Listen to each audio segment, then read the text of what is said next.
بسم اللہ الرحمن الرحیم۔ آج 11ویں تراویح ہے۔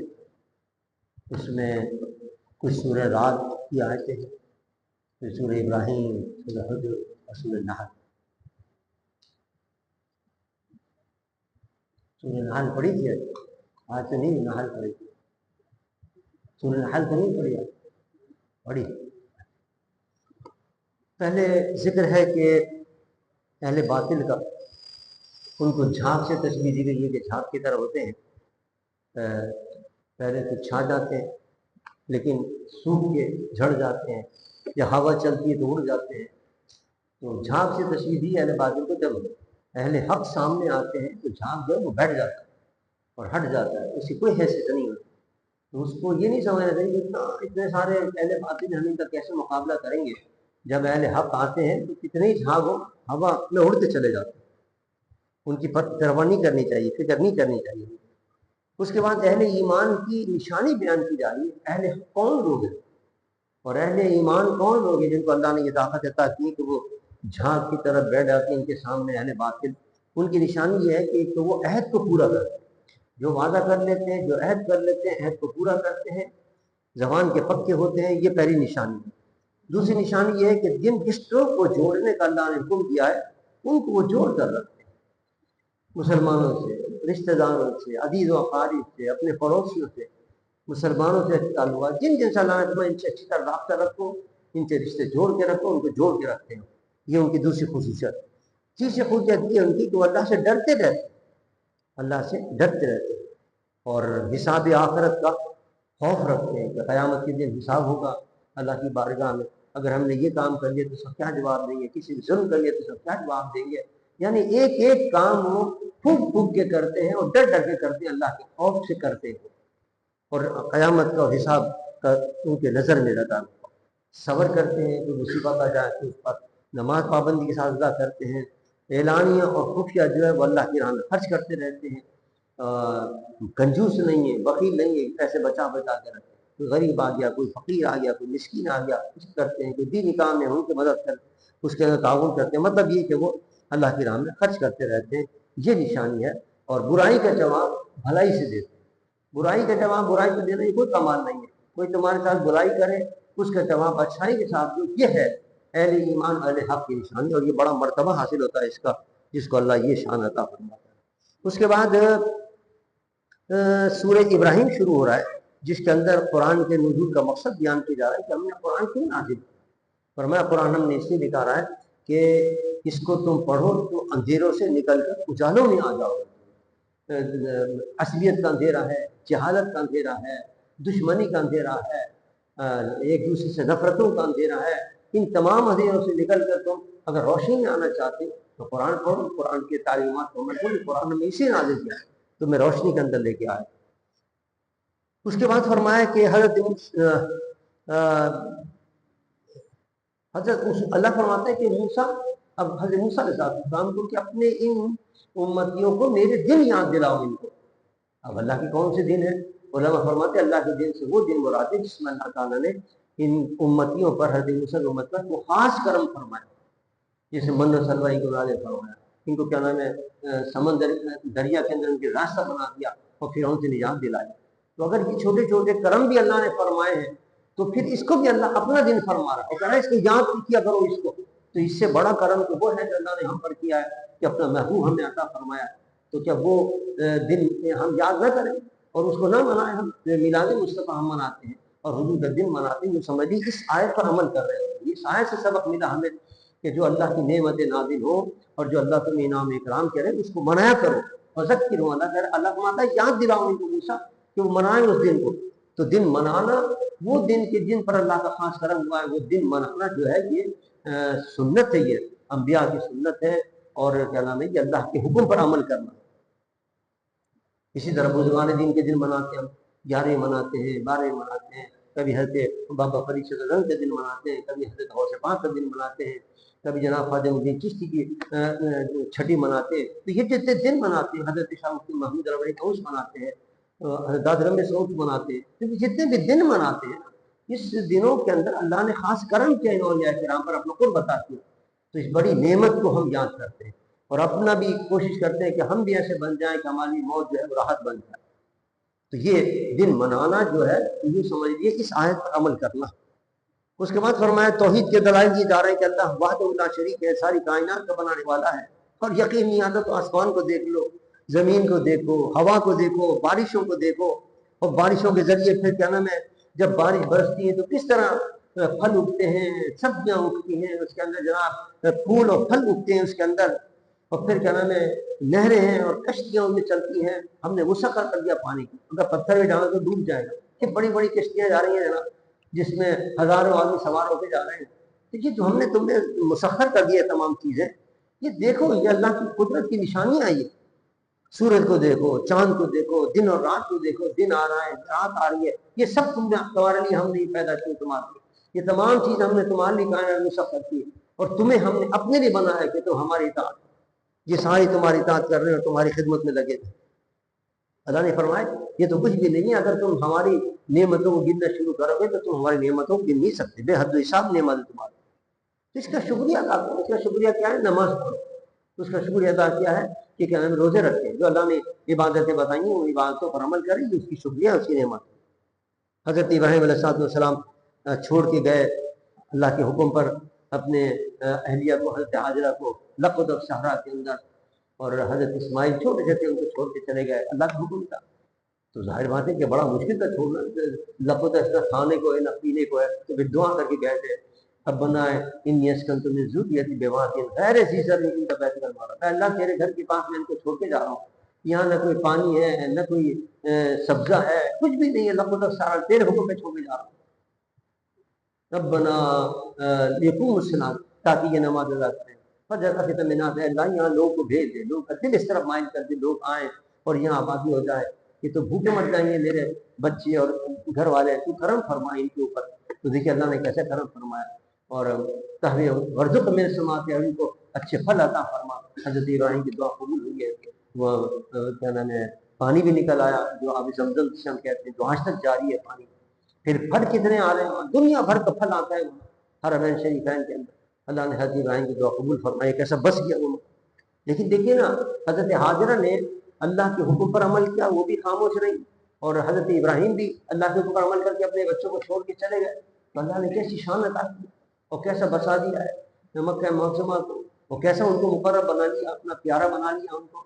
تو جو اللہ کے کہنے پر عمل کرتا ہے اور اس میں جو تکلیفیں آئیں، مصیبتیں آئیں، اس کو برداشت کرتا ہے تو اللہ کا محبوب بن جاتا ہے. یہ سبق دینا مقصود ہے اس کے اندر. پھر مظلوموں کو تسلی دینا مقصود ہے کہ کیا نام ہے دیکھیے نا آج کیسے کیسے ظلم کرتے ہیں ظالم کے وڈیرے اور چودھری اور بڑے بڑے ایم پی ایم این اے. جس کو چاہا مار دیا، جس کو چاہا قتل کر دیا، جس کی چاہا آنکھ پھوڑ دی، جس کی چاہا جناب ناک کاٹ دی، کوئی پوچھنے والا نہیں. اللہ ان کو تسلی ذرا مظلوموں کو فکر مت کرو، ایک دن آئے گا ان ظالموں سے میں حساب لوں گا اور ان کو جہنم کے اندر ڈالوں گا. اور بیڑیوں کے اندر آگ کی بیڑیاں ہوں گی، اس کے اندر ان کو جھگڑا جائے گا، اور جب آگ لگے گی تو ان کے چہروں کو ڈھانپ لے گی آگ، تیز آگ ہوگی. ان کو پتہ چلے گا اس دن اس ظلم کا جو یہ ظلم کر.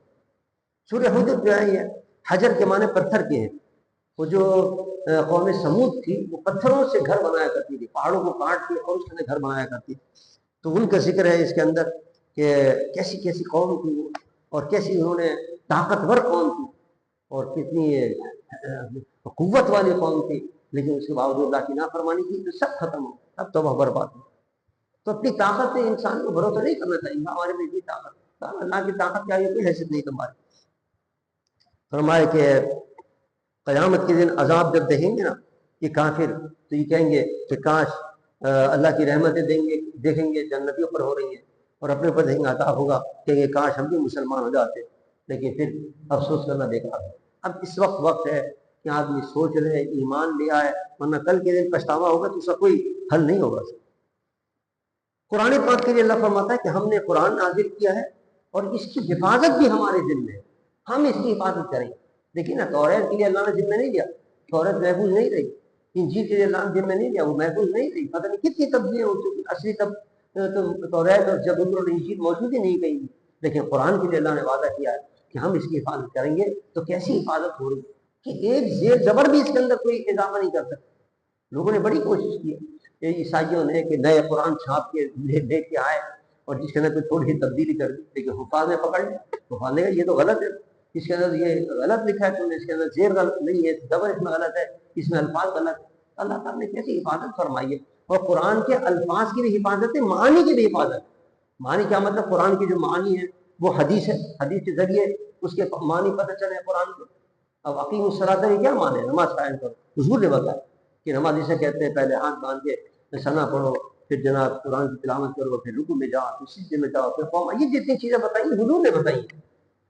یہ قرآن کی جو معنی ہے اللہ نے اس کی بھی حفاظت فرمائی ہے، قیامت تک جو قرآن کے معنی ہیں وہ محفوظ رہیں گے، بالکل قرآن کے الفاظ بھی محفوظ رہیں گے، قرآن کے معنی محفوظ رہیں گے، کوئی اس میں تبدیلی نہیں کر سکتا۔ اب آج کوشش تو کر رہے ہیں نہیں کہ صاحب نہیں وہ جو سود ہے وہ والا سود نہیں ہے، وہ کسی اور زمانے میں سود تھا، اور اللہ نے جو حرمت جو فرمایا کہ ہم نے ربا کو حرام کر دیا ہے، حل اللہ حرم ربا، ہم نے حرام کر دیا کیا نام ہے سود کو، یہ والا سود تھوڑی ہے، وہ دوسرا سود تھا۔ اب نئی باتیں بتا بھائی، حدیث موجود ہے، قرآن کے معنی موجود ہے، دیکھ لو کہ سود کسے کہتے ہیں۔ حضور نے تشریح کر دی ہے، بالکل اس تشریح کے مطابق چلے گا تو مصطفیٰ نے جو بتا دیا ہے جو سود ہے وہ سود ہی رہے گا، اور تم اس کو کتنا ہی کہو کہ صاحب نے یہ پروفٹ ہے، کوئی پروفٹ نہیں مانے گا۔ یہ بتایا گیا کہ اس کے الفاظ و معنی دونوں محفوظ۔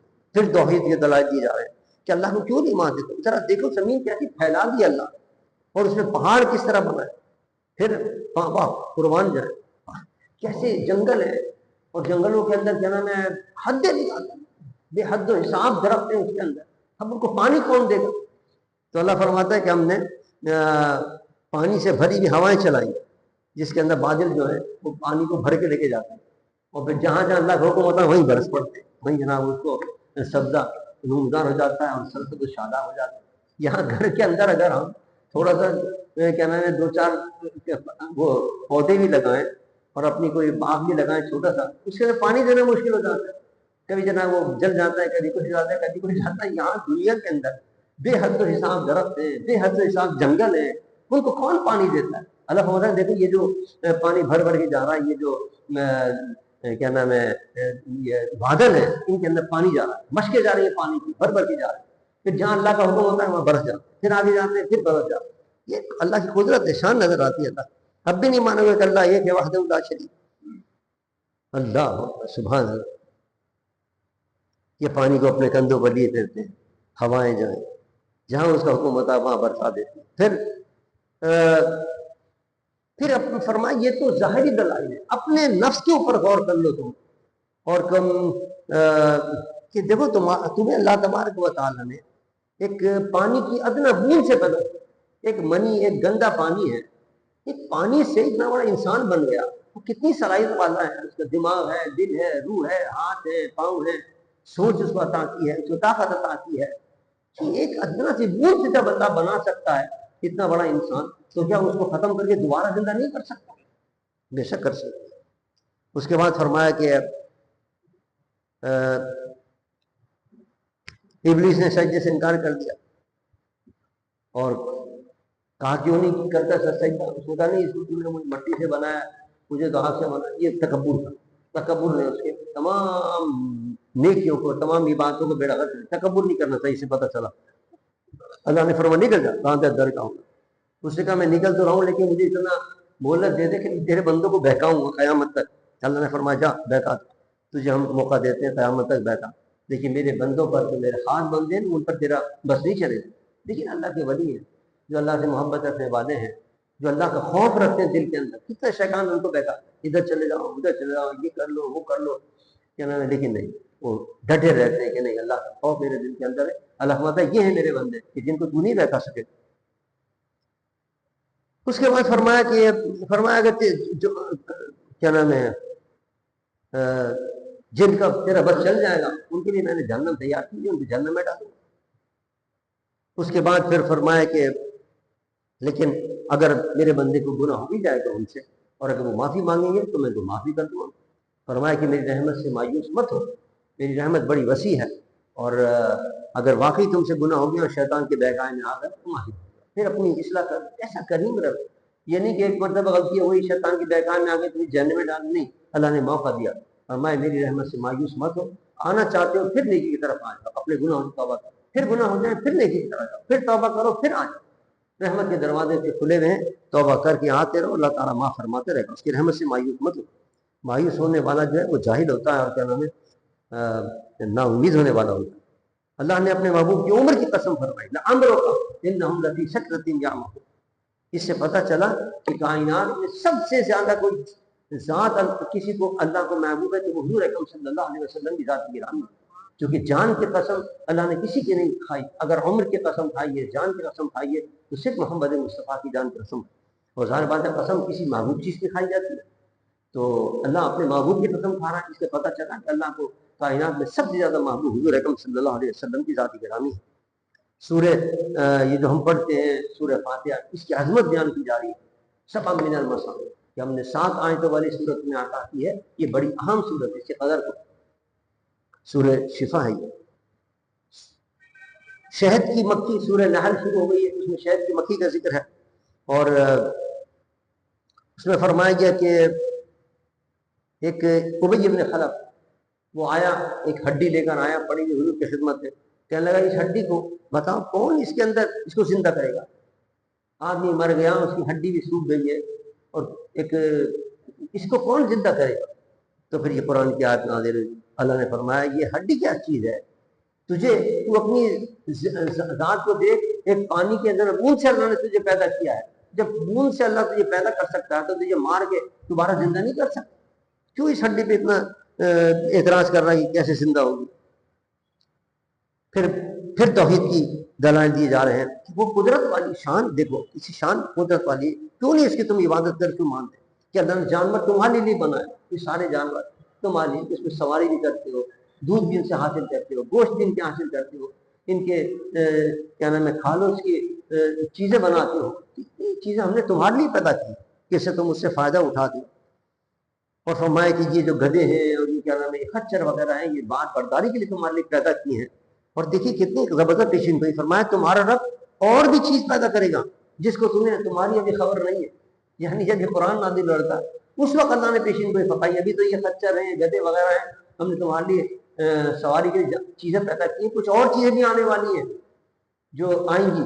دیکھیں نا اب نئی نئی چیزیں آ گئی ہیں، ریل آ گئی ہے، کار آ گئی ہیں، بسیں آ گئی ہیں، سیارے آ گئے ہیں، جہاز آ گئے ہیں. اس زمانے میں آتے جہاز اللہ نے پہلے سے اس کو پہلے پیشین گوئی کر دی. قرآن کی صداقت کی دلیل ہے یہ. اللہ نے فرمایا اور چیزیں بھی آنے والی ہیں جو ہم تمہاری آسانی کے لیے لے کے آئیں گے. اور انسان کے دماغ کو اللہ عطا فرمائے گا ایسی طاقت کہ وہ ان چیزوں کو بنائے گا. اس کے بعد کیا نام ہے فرمایا کہ مسلمان جو ہے مرنا سب کو ہے، مسلمانوں کو مرنا، کافروں کو مرنا. لیکن جب مسلمان مرتا ہے تو جب فرشتے آتے ہیں تو ان کی وہ بڑے عزت سے، بڑے احترام سے، بڑے آرام سے، بڑے پیار سے، بڑی محبت سے وہ نکالتے ہیں اس کی روح. جو نیک بندہ ہوتا ہے، اللہ کا مطیع فرمانبردار ہوتا ہے، مسلمان ہوتا ہے. اور جو کافر ہوتا ہے اور اس کو بڑی سختی کے ساتھ اس کی جان نکالتے. اور جب وہ نکال رہے ہوتے ہیں روح کہنے میں کسی مسلمان کے تو کہتے ہیں تجھ پر سلامتی ہوتی اور جنت کی بشارتیں ہوتے ہیں لیے تو جنت میں جانے والا ہے، تو نے ساری زندگی نیک کام کیا اور خوش ہوتا اس کو بشارتیں دیتے. اور جو جہنمی ہوتے ہیں ان کی بڑی سختی کے ساتھ روح قبض کرتے ہیں. اس کے بعد سبحان اللہ کیا دلیل دی قربان. فرمائے دیکھو ایک گائے جو ہے وہ گھاس چرتی ہے، وہ گھاس چرنے کے بعد اسی سے گوبر بھی پیدا ہوتا ہے، اسی سے خون بھی پیدا ہو رہا ہے، اور اسی سے کیا نام ہے دودھ بھی پیدا ہو رہا ہے. اب ایک اسی پیٹ کے اندر ایک طرف گوبر بھی ہے، ایک طرف خون بھی ہے، اور بیچ کے اندر اس کے کیا نام ہے دودھ بھی ہے. اب دودھ کے اندر نہ گوبر کی بدبو آ رہی ہے، نہ کیا نام ہے خون کا اثر آ رہا ہے، تو تھوڑا سا اثر تک نہیں اس کے اندر، اور اسی کے ساتھ گزر رہا ہے. اور دودھ کتنا پاکیزہ ہوتا ہے، کتنا عمدہ ہوتا ہے، کس میں وٹامن ہوتے ہیں اس کے اندر، کتنا خوش ذائقہ ہوتا ہے اور خوش شکل ہوتا ہے، اس کی مزہ بھی اچھا ہے، اس کا صورت بھی اس کی اچھی ہے، اور برابر میں سے گزر رہا نہیں. تو کیا اللہ کو نہیں مانتے کہ اللہ کی قدرت ہے، اللہ کی شان ہے کہ وہ کس طریقے سے تمہیں دودھ پلا رہا ہے. اس کے بعد دیکھیے نا اگر ہم اپنے فریج کے اندر بھی کوئی 2-3 چیز رکھ دیں تو اس کی بدبو آ جاتی ہے. صاحب پھل کے اندر تھا وہ تم نے لہسن رکھ دیا، حالانکہ لہسن دور رکھا اور بدبو آ گئی. اور یہ بالکل برابر سے گزر رہا ہے، دودھ ہے خون کے پاس سے بھی گزر رہا ہے، اور کیا نام ہے گوبر کے پاس گزر رہا ہے، لیکن ذرا سی بدبو نہیں ہے. یہ اللہ کی شان. اس کے بعد پھر فرمایا کہ شہد کی مکھی کو دیکھو، کہ وہ یہ بھی ہماری قدرت کی نشانی ہے شہد کی مکھی. اور کیسی یہ تو اللہ نے تو جو فرمایا تھا اس وقت تو سائنس نے اس پہ تحقیق نہیں کی تھی، لیکن آج سائنس نے اس پہ تحقیق کی ہے، اور سائنس تحقیق کر کے بتاتی ہے جو چھتر بناتی ہے یہ شہد کی مکھی، اس کے اندر 20 سے 30 ہزار خانے ہوتے ہیں، 100 نہیں 1000، 20 سے 30 ہزار خانے ہوتے ہیں چھوٹے چھوٹے. اور وہ جو چھتے کے اندر خانے ہوتے ہیں وہ مسدس ہوتے ہیں، یعنی 6 کور ہوتے ہیں، 6 اس کے کونے ہوتے ہیں. اور بالکل اگر آپ اس کو ناپیں گے تو کوئی کھانا بڑا نہیں، کوئی کھانا چھوٹا نہیں، سب ایک جیسے کھانے ہوتے ہیں. 20,000 کھانے، وہ کھانے بھی بالکل چھوٹے چھوٹے برابر. اور ان کھانوں کو پھر وہ تقسیم کرتی ہے، کیا نام ہے، شہد کی مکھی. یہ آج کی سائنس نے تحقیق کی ہے. اس کے اندر سے کچھ کھانوں کے اندر وہ گودام بناتی ہے، کچھ کھانوں کے اندر وہ کیا نام ہے میٹرنٹی ہوم ہوتا ہے، ان میں ان کے بچے پیدا ہوتے ہیں اس کے شہد کی مکھی کے. کچھ کھانے جو ہوتے ہیں وہ کیا نام ہے اسٹور ہوتے ہیں. ایک ایسا ہوتا ہے، ایک وہ ساری شہد کی مکھیوں کی ایک ملکہ ہوتی ہے، وہ بھی سب کو آرڈر کرتی ہے اور ان کے کیا نام ہے ڈیوٹیاں پھر تقسیم کرتی ہے. سب تمہارا یہ کام ہے، تمہارا یہ کام ہے، تمہارا یہ کام ہے. پھر اس کے بعد بچوں کی حفاظت کے لیے جب وہ انڈے دیتی ہے کیا نام ہے شہد کی مکھیاں، تو ان کے انڈوں کی حفاظت کے لیے بھی ایک مقرر کرتی ہے وہ ملکہ کسی مکھی کو کہ تم یہاں بیٹھو، انڈے کو کوئی نقصان نہیں پہنچے، ادھر اس کی حفاظت کرو. وہ حفاظت کرتی ہے. پھر جو بچے چھوٹے بڑے ہو جاتے ہیں ان کے لیے علیحدہ کمرہ ہوتا ہے، اس کے اندر بیٹھ کے وہ بچے پرورش پاتے ہیں، ان کے علیحدہ حفاظت کے لیے وہ مقرر کرتی ہے کیا نام ہے مکھیوں کو کہ تم ان کی حفاظت کرو، بچوں کا بھی چھوٹے بچے ہیں چھوٹے.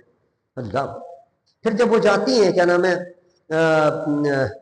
پھول کے رس لینے کے لیے، قربان کیا اللہ نے ان کو عقل دی ہے. جس پھول پہ وہ بیٹھیں گی اور وہاں سے رس لے آئیں گی تو وہاں کوئی نہ کوئی نشانی چھوڑ کے آئیں گی تاکہ ہماری کوئی دوسری کیا نام ہے مکھی آ جائے تو اس کا وقت ضائع نہ ہو. وہ اگر پی گی تو اس میں تو رس ہی نہیں ہوگا، تو وہ پہلے نشانی چھوڑ جاتی ہے تاکہ ان کو پتہ چلے کہ بھائی یہ تو رس پی لیا ہے، اب اس میں وقت نہیں ضائع. یعنی وقت کی قدر ان کو ہے، ہمیں وقت کی قدر نہیں. دن رات بیٹھے موبائل دیکھتے رہتے ہیں اور وقت ضائع کرتے ہیں. لیکن ان کو اتنی قدر ہے کہ پھول کے اوپر بھی وہ وقت ضائع کرنا مناسب نہیں سمجھتے. اللہ کیا شان ہے. پھر اللہ فرماتا ہے یہ سارے وہ جو کام کرتے ہیں یہ ہمارے حکم سے یہ کام کرتے ہیں اور ہم نے ان کو عقل عطا فرمائی ہے. آپ بتائیے جب شہد کی مکھی کو اللہ اتنی عقل عطا کرتا ہے کہ وہ کس قدر نظم و ضبط کے ساتھ اپنا کام چلاتے ہیں، اپنے چھتے کام چلاتے ہیں، تو پھر انسان کو بھی تو اللہ نے عقل عطا فرمائی ہے. وہ بھی ساری کائنات کو چلا رہا ہے اور نظام چلا رہا ہے. کہاں سے کہاں ایجاد کرنی ہے، کیا کیا چیزیں ایجاد کرنی ہے. تو یہ سب رب کی شان ہے. اللہ فرماتا ہے اب بھی ایمان نہیں لاؤ کہ اللہ ہے، کائنات بنانے والا ہے، کائنات کو چلانے والا ہے، سب کو یہ ذہن اور عقل عطا فرمانے والا ہے. ورنہ کون عقل دے رہا ہے؟ کوئی پوچھے تو صحیح. اس شہد کی مکھیوں کو کس نے یہ عقل دی ہے کہ اتنی خوبصورت انہیں 20,000 کا گھر بنایا اور 20,000 خانے اس کے اندر رکھے، سب مسدس میں. یہ سب رب کی شان ہے. اور پتہ ہے اس سے پتہ چلتا ہے کہ واقعی اللہ ایک وحدہ لا شریک ہے جو کائنات کو چلا رہا ہے. پھر آخر کے اندر فرمایا کہ ہاں یہ بھی ہے کہ اگر ان میں سے کوئی کیا نام ہے چیکنگ کا نظام بھی ہے اس کے اندر کہ اگر وہ کوئی شہد کی مکھی کوئی گڑبڑ کرتی ہے، حکم کی خلاف ورزی کرتی ہے ملکہ کی، تو انہوں نے سزا کا نظام بھی رکھا کہ سزا کو کس نے غلط کام کیوں کیا اس کو سزا دی جاتی. اب آج پاکستان کے اندر کیوں نہیں نظام درست ہو رہا؟ سزا کا نظام ہی نہیں. جس کو مرضی آ رہی قتل کر رہا ہے، کوئی اس کو مار رہا ہے، کوئی اس کو کھا رہا ہے، کوئی اس کا پیسہ لوٹ رہا ہے. جب تک نظام نہیں ہوگا نا سزا کا اس وقت تک نظام نہیں چلتا. مکھیوں کے اندر بھی نظام ہے سزا کا کہ اس مکھی نے غلط کام کیوں کیا ہے. اور حتیٰ کہ یہ ہے کہ وہ اگر کسی غلط جگہ پر بیٹھ جائے مکھی اور تو اس کے پیر کے اندر اگر کوئی گندگی لگ جائے تو اس کا بھی وہ چیکنگ کرتی ہے کہ یہ کوئی غلط جگہ پر بیٹھ کے تو نہیں آئی، کیونکہ شہد تو بڑی قیمتی چیز ہے، اس کے اندر وہ گندگی مل جائے گی تو شہد خراب ہو جائے گا. لہٰذا یہ بھی وہ چیک کرتی ہے اس کے پیر کو چیک کرو کہ اس کے پیر کے اندر کوئی گندگی تو نہیں ہے. اگر پیر کے اندر کوئی گندگی لگی ہوگی تو وہ ملکہ کہے گی اس کو سزا دو. یہ کیوں بیٹھ کے آئیے؟ اللہ کیا نظام ہے قربان. اللہ فرماتا ہے یہ سب ہمارے حکم سے ہو رہا ہے، ہم نے اس کو عقل عطا فرمائی ہے. پھر آخر کے اندر یہ اللہ نے فرمایا کہ دیکھو اللہ تعالیٰ تمہیں حکم دیتا ہے ان اللہ یامرکم بالعدل، اللہ عدل کا حکم دیتا ہے، بالعدل احسان حکم دیتا ہے، وایتاء ذی القربی اور اپنے خراب بداروں سے اچھا سلوک کرنے کا تمہیں حکم دیتا ہے، وینہی عن الفحشاء والمنکر والبغی اور تمہیں روکتا ہے برے کاموں سے، فحشاء سے، منکر سے، فحش کاموں سے، بدکاری سے اور کیا نام ہے بغاوت سے، بغی سے، گندے کاموں سے تمہیں روکتا ہے. یہ بڑی جامع آیت ہے جس کے اندر تمام شریعت کے احکامات جتنے بھی عوامی اور نہیں وہ سب آ گئے ہیں 3 احکامات کے اندر، اور 3 نہیں کی جو حکم دیے اس کے اندر 3 چیزوں سے منع کیا، 3 چیزوں کا حکم دیا، ان 3 سمجھی 6 چیزوں کے اندر پوری شریعت ہماری آ گئی. یہی وجہ ہے حضرت عمر بن عبد العزیز رضی اللہ تعالیٰ عنہ نے اس آیت کو خطبوں کے اندر رکھا تھا کہ خطبوں کے اندر اس کی تلاوت کیا کریں. اب آج بھی ہم جمعے کے اندر جو خطبے تلاوت کرتے ہیں ان اللہ یامرکم بالعدل والاحسان وایتاء ذی القربی وینہی عن الفحشاء والمنکر، تو یہ حضرت عمر عبد العزیز رضی اللہ تعالیٰ عنہ کے زمانے سے یہ سلسلہ چل رہا ہے. اللهم صل على سيدنا محمد وعلى آل سيدنا ومولانا محمد وبارك وسلم. ربنا تقبل منا إنك أنت السميع العليم وتب علينا إنك أنت التواب الرحيم. يا رب بالمصطفى بلغ مقاصدنا واغفر لنا ما مضى يا واسع الكرم. فسهل يا إلهي كل صعب بحرمة سيد الأبرار سهل. إن الله وملائكته يصلون على النبي يا أيها الذين آمنوا صلوا عليه وسلموا تسليما. اللهم صل على سيدنا مولانا محمد وعلى آل سيدنا مولانا محمد وبارك وسلم. سبحان ربك رب العزة عما يصفون وسلام على المرسلين والحمد لله رب